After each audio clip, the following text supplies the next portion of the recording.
സുഹൃത്തുക്കളെ നമസ്കാരം. മറ്റൊരു വീഡിയോയിലേക്ക് സ്വാഗതം. ഇപ്പോൾ സോഷ്യൽ മീഡിയയിൽ പ്രചരിക്കുന്ന വൈറൽ വീഡിയോകളിലെ പലതിൻ്റെയും കണ്ടന്റ് ജസ്ന സലീം എന്ന മുസ്ലിം കുട്ടിയെക്കുറിച്ചാണ്. ശ്രീകൃഷ്ണ ചിത്രങ്ങൾ വരഞ്ഞ് സമൂഹ മാധ്യമങ്ങളിലും മറ്റും വൈറലായൊരു വ്യക്തിയാണ് ജസ്ന സലീം.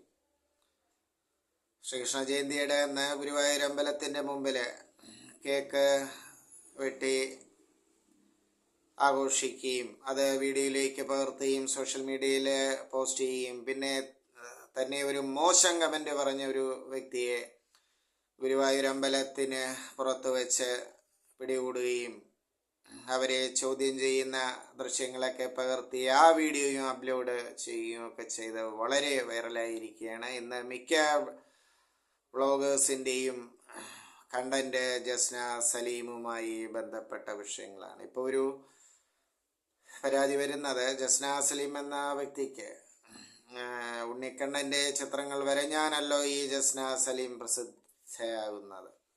അപ്പോൾ ഇപ്പോൾ ഒരു കമന്റ് ജസ്ന സലീമിന് ചിത്രരചന തന്നെ അറിയില്ല എന്ന് പറയുന്നു. മറ്റേതോ ഗിമ്മിക്കുകൾ ഉപയോഗിച്ച് ചിത്രം പകർത്തുകയും അതിൻ്റെ പ്രിൻ്റ് എടുക്കുകയും മറ്റുമാണ് ചെയ്യുന്നത്. അത് ഭേദപ്പെട്ട വിലയ്ക്ക് വിൽക്കുന്നു, ഹിന്ദു സുഹൃത്തുക്കളൊക്കെ വാങ്ങുന്നു. അപ്പോൾ ഇപ്പോൾ സോഷ്യൽ മീഡിയ ആകെ ഇത്തരം കണ്ടന്റ് കൊണ്ട് നിറഞ്ഞിരിക്കുകയാണ്. ജസ്ന സലീമിന് ചിത്രം വരയാൻ അറിയില്ല, അവർ എന്നൊക്കെ ഒരു സോഷ്യൽ മീഡിയയിൽ ഒരു വ്ളോഗർ പറയുന്നതും കേട്ടു. ആൾക്കൂട്ടത്തിന് മുന്നിൽ ഒരു വെളുത്ത കടലാസ്, ഒരു പ്ലെയിൻ കടലാസ് കൊടുത്താൽ അതിൽ ചിത്രം വരഞ്ഞ് സമൂഹത്തെ ബോധ്യപ്പെടുത്താൻ കഴിയുമോ എന്നൊക്കെ ചോദിക്കുന്നു. അതേതായാലും കാലം തെളിയിക്കേണ്ട വിഷയമാണ് ജസ്ന സലീമിന് ചിത്രം വരയാൻ അറിയാമോ അറിഞ്ഞുകൂടിയോ എന്നുള്ളത്. ഏതായാലും ഗുരുവായൂരിലെ പൂജാരി പോലും പുറത്ത് വന്ന് ജസ്ന സലീമിൻ്റെ ചിത്രം വാങ്ങി എന്നൊക്കെ സമൂഹ മാധ്യമങ്ങളിൽ മുമ്പ് കേട്ടിട്ടുണ്ട്.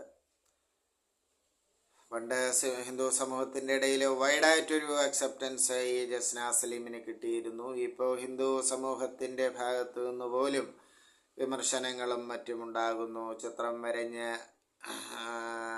കച്ചവടലാക്കോടുകൂടി കണ്ണൻ്റെ ചിത്രങ്ങൾ വരയുന്നു, വിൽക്കുന്നു എന്നൊക്കെ വരുന്നു. ഇതിൽ മനസ്സിലാക്കേണ്ടത് ഇപ്പോൾ ഉണ്ണിക്കണ്ണൻ്റെ ശ്രീകൃഷ്ണൻ്റെ ബാല്യ രൂപങ്ങളാണ് ഈ ജസ്ന സലീം കൂടുതലും ചിത്രരചനയ്ക്ക് വിഷയമാക്കാറുള്ളത്, വരയുന്നതും വിൽക്കുന്നതുമൊക്കെ. അപ്പോൾ ഈ ഒരു രൂപം ഒഴിച്ച് മറ്റൊരു രൂപവും ജസ്ന സലീമിന് മറ്റ് ലാൻഡ്സ്കേപ്പോ അല്ലെങ്കിൽ മറ്റൊന്നും അറിയില്ല വരയ്ക്കാനെന്ന പരാതി ഉയരുന്നു. ശ്രീകൃഷ്ണൻ്റെ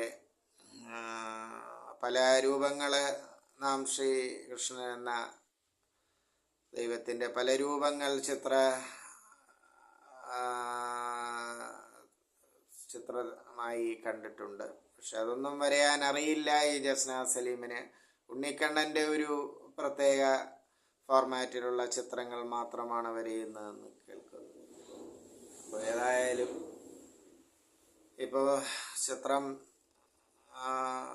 ജന്മസിദ്ധമായി കഴിവുള്ളൊരു വ്യക്തിക്ക് ഏത് ചിത്രവും ആൾക്കൂട്ടത്തിനിടയിൽ വെച്ച് വരയാൻ കഴിയും, ഒരു പ്രത്യേക രൂപം മാത്രമല്ല. അപ്പോൾ ഏതായാലും ഇപ്പോൾ വിമർശനങ്ങൾ സോഷ്യൽ മീഡിയയൊക്കെ വൈറലാണ്. ഏതായാലും അത് കാലം തന്നെ തെളിയിക്കേണ്ടിയിരിക്കുന്നു. ജസ്നയ്ക്ക് ചിത്രം വരയാൻ അറിയാമോ അല്ലെങ്കിൽ സതുദ്ദേശത്തോടു കൂടെയാണോ ഇത് ചെയ്യുന്നതെന്നൊക്കെ. മുമ്പൊരു വീഡിയോ തന്നെ ജസ്ന സലീമിൻ്റെ ഈ ചിത്രരചനയെക്കുറിച്ച് പ്രകീർത്തിച്ചുകൊണ്ട് ഞാൻ തന്നെ മുമ്പൊരു വീഡിയോ ചെയ്തത് ഓർമ്മിക്കുകയാണ്. അപ്പോൾ ഏതായാലും ഇപ്പോൾ മറ്റു വിഷയങ്ങളൊക്കെ എൻ്റെ പ്രേക്ഷകർ നിരന്തരം സോഷ്യൽ പ്ലാറ്റ്ഫോമിൽ കാണുകയാണ്. അതുകൊണ്ട് വിശദാംശങ്ങളിലേക്ക് ബിസിനസ്സിനെക്കുറിച്ചും മറ്റും ഒക്കെ വിശദമായി നിങ്ങളുടെ പഠിപ്പിക്കേണ്ട കാര്യം എനിക്കില്ല. അപ്പോൾ ഒന്ന് ശരിയാണ്, ഒരു ചിത്രകാരന് ഒരു പ്ലെയിൻ പേപ്പർ കൊടുത്താൽ അതിൽ ഏതാൾക്കൂട്ടത്തിൽ വെച്ചും ഏത് ചിത്രവും വരയാൻ കഴിയണം. അതാണ് ഇപ്പോൾ ഈ പറയുന്ന ഞാനും ചിത്രരചനയിൽ താല്പര്യമുള്ള വ്യക്തിയാണ്. എല്ലാ ചിത്രങ്ങളും പരിചയസമ്പന്നരായ ചിത്രകാരന്മാരെ കൂട്ട് വരയ്ക്കാൻ അറിയില്ലെങ്കിലും ചെറിയ ചിത്രങ്ങളൊക്കെ ഒരു പ്ലെയിൻ പേപ്പർ കിട്ടിയാൽ വരയ്ക്കാൻ ശ്രമിക്കാവുന്നതേ ഉള്ളൂ. അപ്പോൾ ഏതായാലും പ്രതികരിക്കുക സുഹൃത്തുക്കളെ. നന്ദി, നമസ്കാരം.